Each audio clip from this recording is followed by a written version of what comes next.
How can we explain an Italian film that provokes repulsion by showing such degrading scenes of human beings? This work shows us that, far from witnessing the massacre of some natives, a group of foreigners makes us reflect on the fact that it is not necessary to go to a tropical place to find this type of people. We find ourselves surrounded by individuals who behave primitively towards their fellow humans, abusing and taking advantage of people who never harmed them, all while calling themselves civilized. If this is your first time on the channel, subscribe now so you don't miss any important content about the darkest chapters of our history.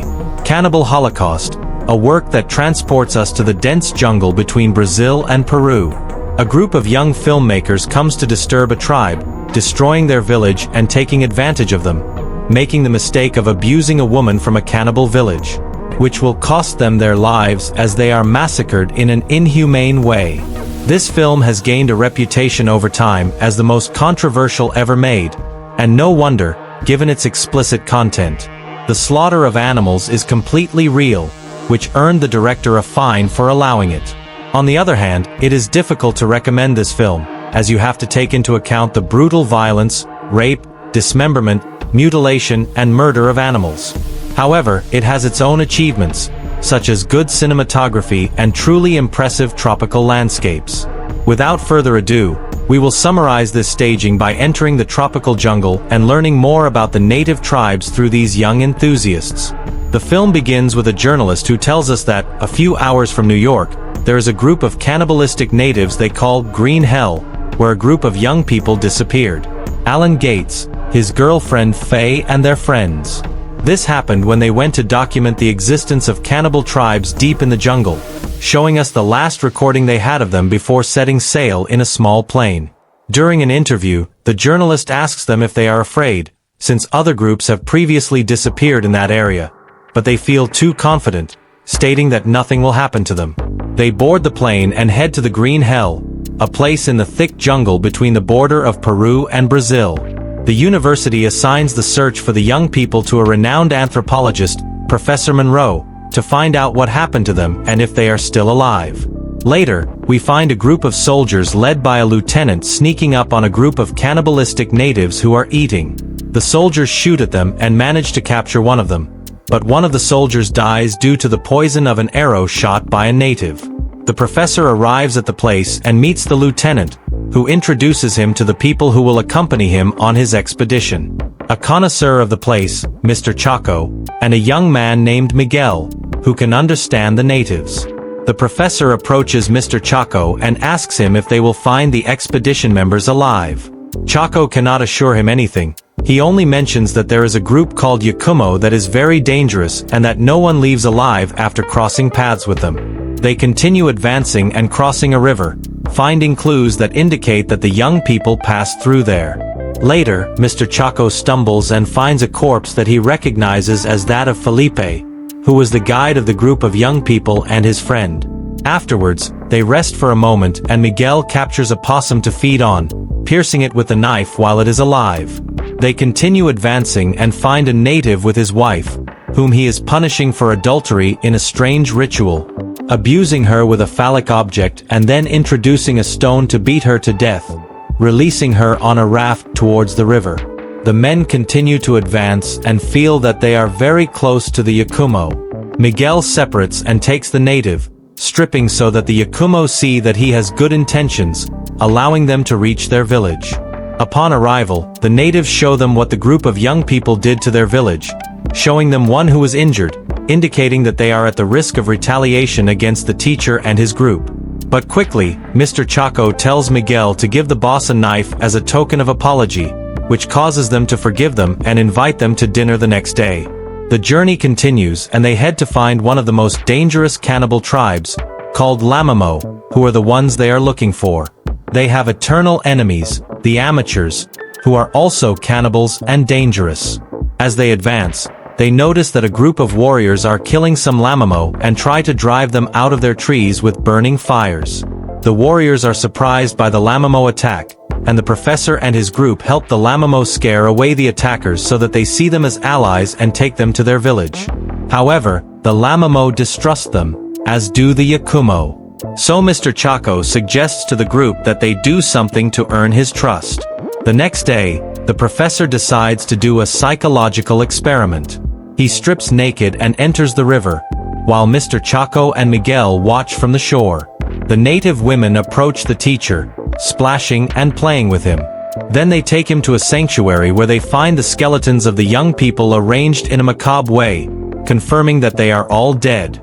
At the same time, the professor finds the film camera with the rolls still intact and decides to show the chief of the tribe a recorder with the audio of the Yakumo and other tribes singing, getting the boss to agree to make a trade and invite them to a ritual where they eat a recently executed criminal. From here, the professor concludes his expedition, since he has in his hands the intact camera that confirms that all the young people were murdered.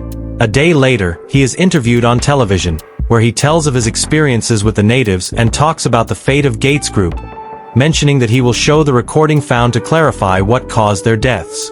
Afterwards, he meets with the channel's executives, who want to make a posthumous documentary about Gates' expedition. They go to an editing room to watch the film with him, showing the first footage he calls Last Road to Hell, which includes recorded executions by firing squad. One of the executives mentions that not everything that is seen is real, since these recordings have been manipulated to make them seem very controversial. The film continues to move forward, introducing Gates and his group of young enthusiasts, who are quite well known on television, which makes them a little arrogant, feeling like celebrities. They mention that they will head to a place called Green Hell with a guide named Felipe. The professor takes a break and visits the victims' relatives, who tell him little about the deaths of their relatives, and some despise him because he only caused them problems. Meanwhile, the professor remembers what really happened to Gates' team months ago and decides to watch the rest of the movie. The group of young people reaches the thick jungle and begins to cross the same paths that the professor and his group crossed months before. Afterwards, they catch a turtle and tear it to pieces, playing with it before eating it. During this, a snake attacks Felipe, and his leg is cut off to save him, but he goes into shock and dies. After the guide's death, the group focuses more on the jungle, finding a group of natives and beginning to attack one they just killed to follow his trail to their village. When they arrive, the natives are scared to see them. The group of young people begins to scare them by shooting into the air, believing themselves to be the Yakumo and attacking them, locking up the survivors while they set them on fire. This event causes excitement in Gates, who grabs his girlfriend Faye and begins to have sex with her in front of the natives, who watch him in dismay, since their entire village has been destroyed by them. Later, they find a place where old people go to die, and later, they encounter a group of natives tying up a pregnant and sick woman, making her give birth and burying her son, and then beating her until she loses her life. The professor meets with the executives again, asking them to keep the film under control and censor it, since there is a lot of violence. This creates a scandal, and the channel decides to suspend the release of the film, but the producers want to continue and obtain the product they promised viewers. Meanwhile, in the Yakumo Hell, the tribesmen begin to sacrifice one of the Yakumo. Gates and his group try to capture them to make a documentary. The professor watches Gates' recordings and begins to remember how people feel, while they begin to believe that they are heroes, leading them into their own trap. Finally, the group meets the leader of the Yakumo and his henchmen. From there, a fight ensues, but it is an unequal confrontation, and they become the prey of the cannibals. The film ends with the arrival of the authorities, who find the film and see the recordings of everything they experienced in the Green Hell. The reflection is clear.